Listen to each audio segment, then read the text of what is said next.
les quartiers dans une grande ville comme Toulouse, justement, le quartier, ça doit être l'image du petit village. Depuis que je fais de la politique et à chaque engagement politique, quand j'ai eu l'occasion, j'ai défendu cette idée. Et de ce point de vue-là, je pense que c'est important même la notion de maire de quartier plutôt que de référent, parce qu'au moins ça dit ce que ça veut dire. On n'a pas du tout la prétention d'être le maire de la ville quand on est maire de quartier, mais pour les habitants, on est pour le coup un vrai référent. Et comme on est maire de quartier, on a un regard sur la vie du quartier en général, sur les agents du quartier qui doivent être aussi pérennes et reconnus dans le quartier, identifiés, connus dans le quartier. Je pense que la notion de proximité entre l'élu, ses agents et les riverains me paraît essentielle. Alors, si on veut réfléchir en termes de densification d'un quartier, ça me paraît évident qu'il faut réfléchir en matière d'espaces constructibles et qu'il ne faut absolument pas intégrer les espaces verts non constructibles. Donc ça, c'est la première remarque. Ensuite, la deuxième remarque que je veux faire, c'est que quand on veut redynamiser un quartier, quand on veut le redensifier, le densifier, et c'est vrai que c'est quelque chose qu'il faut encourager. Donc je pense que la densification doit se réfléchir en concertation avec les aménageurs, avec les élus et les représentants du quartier. Et pour ce qui est des hauteurs, si ce qui existe déjà c'est 5-6 étages, eh bien essayez de rester dans ces hauteurs-là. Si dans ce qui existe, il y a une diversification et des immeubles de 12 étages, eh bien effectivement on peut réfléchir à construire, si ça ne déforme pas, si ça ne dénature pas l'environnement des immeubles de 12 étages, mais la densification ne passe pas forcément par des hauteurs démesurées et en tous les cas qui changent la physionomie et la vie d'un quartier. Je pense qu'il faut préserver l'existant autant que possible et toujours en concertation avec les riverains. Les nouvelles règles en matière d'urbanisme par rapport au stationnement prennent en compte la nécessité dans laquelle nous sommes de considérer le problème du réchauffement climatique, les plans climat, etc. Donc en fait, on part d'a priori qu'il faut diminuer la place de la voiture dans la ville et de fait, on se projette sur l'avenir où il y aura moins besoin de voitures. Et donc, dans les constructions, on implique moins de places de stationnement. Ceci n'est cohérent que si on fait en parallèle et très efficacement et tout de suite une politique de transport en commun qui soit réellement tellement efficace, tellement performante que ce sont les Toulousains eux-mêmes qui vont décider d'arrêter d'avoir une voiture par adulte. Donc si les transports en commun, et moi je présente dans mon programme une politique de transport en commun que j'appelle les microbus, c'est-à-dire des très petits bus qui coûtent très peu cher à l'investissement, qui permettent de créer de très nombreuses lignes, mais vraiment de très nombreuses lignes pour mailler tous les quartiers et même interquartiers en s'appuyant, en complétant les réseaux actuels de tram, de métro, de bus, etc.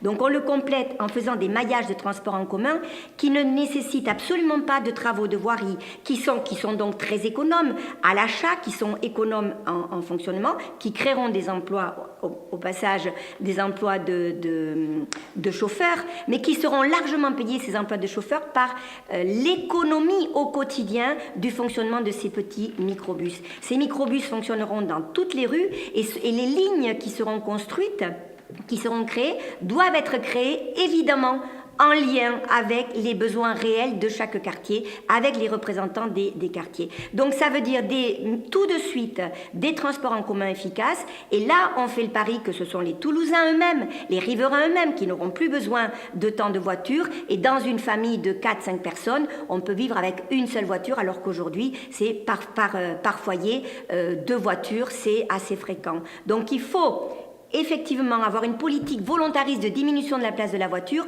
à condition d'aller très vite et pas en 2020, pas en 2030, c'est tout de suite qu'il faut que les transports en commun soient efficaces. La politique que je propose dans cette campagne électorale des microbus est tout de suite efficace et répondra à ce problème de stationnement.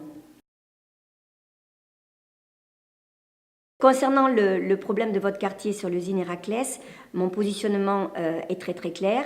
Je me suis toujours présentée comme pour défendre le déménagement de cette usine qui n'a pas de sens économique aujourd'hui. C'est une usine industrielle dangereuse de seuil haut, c'est des eaux seuil haut. Et moi, ce que je défends en tant qu'élue, en tant qu'écologiste et en tant que citoyenne, je défends le fait que cette usine n'a aucun sens en plein cœur de ville, qu'il faut qu'elle déménage, et encore plus maintenant que nous avons un pôle, l'Oncopole, à 800 mètres de cette usine, et que nous avons un projet extrêmement intéressant du Grand Parc Garonne, qui est de fait, mais alors totalement incompatible avec la valorisation de cet espace de la Garonne, avec une usine industrielle polluante et potentiellement dangereuse. Et les Toulousains savent ce que c'est une usine potentiellement dangereuse. Concrètement, il faut favoriser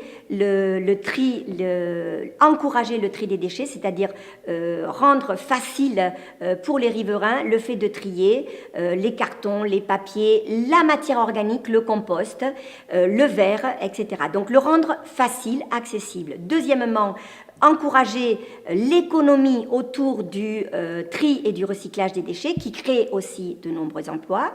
Et puis, ça va permettre de diminuer fortement le fonctionnement de l'incinérateur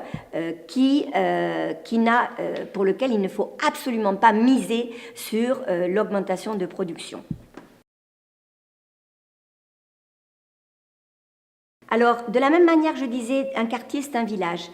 Le référent de quartier, l'élu référent, ça doit être le maire de quartier. Et ce maire de quartier doit connaître les agents des quartiers qui doivent être personnalisés, connus. C'est pas on tourne dans toute la ville et c'est totalement anonyme. C'est les agents.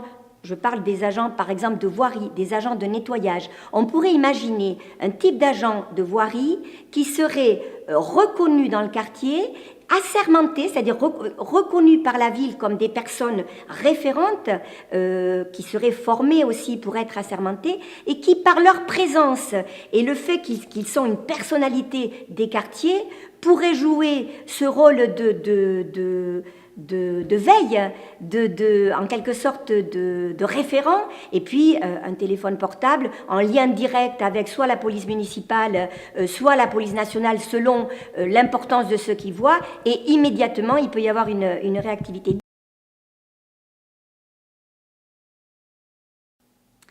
La question des commerces dans les quartiers me paraît essentielle dans la logique de ce que je porte. Si un quartier c'est un village, un quartier, un village, ça ne vit qu'avec des commerces de proximité, sinon c'est un dortoir.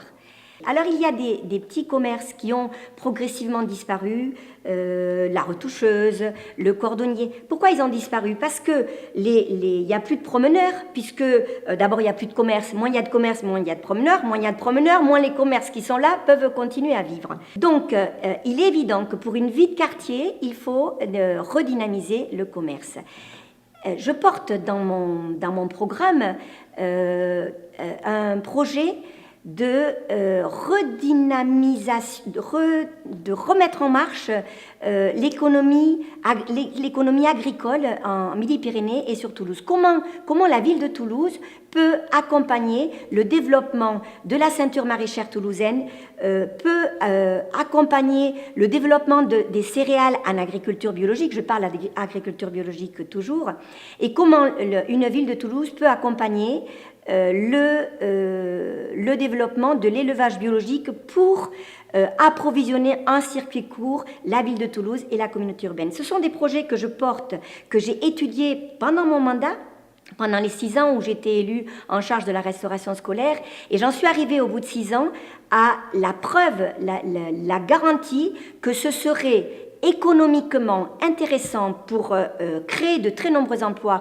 au niveau du maraîchage, créer de très nombreux emplois au niveau des boulangers qui offriraient du pain bio provenant des céréales, provenant du blé bio local, et la même chose pour des bouchers de quartier qui s'approvisionneraient avec l'élevage en Midi-Pyrénées qui nécessite une voie circulaire. Donc j'ai étudié ça en tant que chargée de la restauration scolaire et j'arrive à la preuve maintenant que l'élevage bio en Midi-Pyrénées pourrait être stimulé s'il y avait en retour un accompagnement, et c'est le rôle des élus, d'accompagner la formation des maraîchers à la régie agricole au domaine de Candy, créer la première école de maraîchage biologique, accompagner ces maraîchers pour qu'ils s'installent dans la ceinture maraîchère toulousaine pour refaire vivre cette économie maraîchère toulousaine et accompagner l'installation des petits primeurs dans tous les quartiers. De la même manière, accompagner l'installation de bouchers bio dans tous les quartiers à partir de l'élevage de Midi-Pyrénées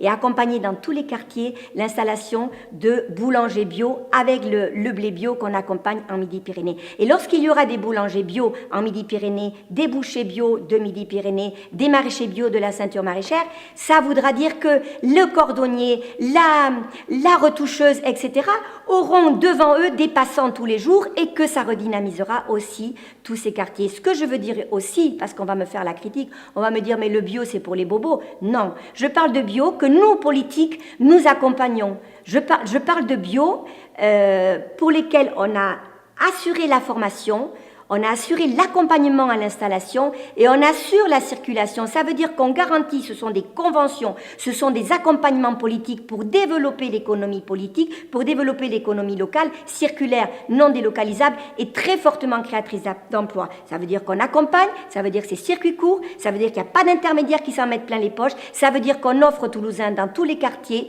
des produits de qualité, des produits sains à un prix inférieur ou au moins égal à celui de la grande distribution. Donc voilà comment je vois les quartiers avec leur commerce de quartier pour redynamiser l'économie locale et créer de très nombreux emplois.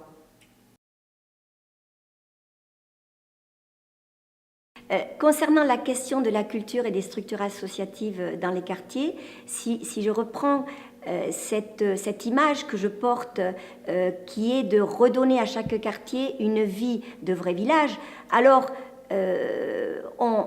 vous êtes en droit, les habitants des quartiers comme celui-ci, de vous dire mais on est extrêmement mal lotis en matière de structures associatives, de locaux de rencontres, de locaux pour accueillir les associations. Effectivement, le moindre petit village, la moindre petite commune a sa salle polyvalente où on accueille les associations, où on peut faire des spectacles, où on peut suivre des cours de danse, de musique, etc. Et parce qu'on est un quartier de grande ville, même quand c'est 16 000 habitants dans le quartier, on se trouve avec une petite structure, en plus très, très cadrée en termes d'horaire, ça ouvre à partir de telle heure, ça ferme à partir de telle heure, etc.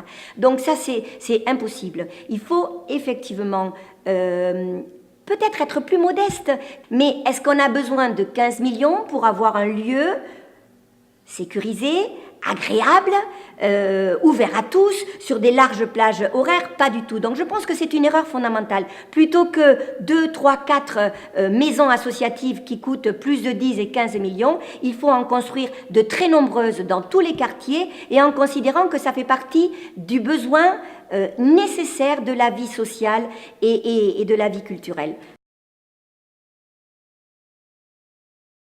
Si je suis élue en mars 2014, j'attaquerai tout de suite les projets de transport en commun, c'est-à-dire la mise en place des microbus, parce qu'il n'y a rien à faire, juste les acheter, les équiper pour qu'ils soient accessibles pour les handicapés et les expérimenter en lien avec les associations, c'est-à-dire que les lignes seront construites directement, ça sera le premier travail que je demanderai aux maires de quartier et aux associations, c'est de travailler à la mise en place le plus vite possible de ces lignes de quartier et interquartier, et deuxièmement, la mise en place l'accompagnement de ces commerces de proximité, les bouchers, les primeurs, les boulangers, pour que le quartier redynamise et qu'il refasse vivre les commerces de proximité. Je pense que tout de suite, ce seront les deux actions que je démarrerai.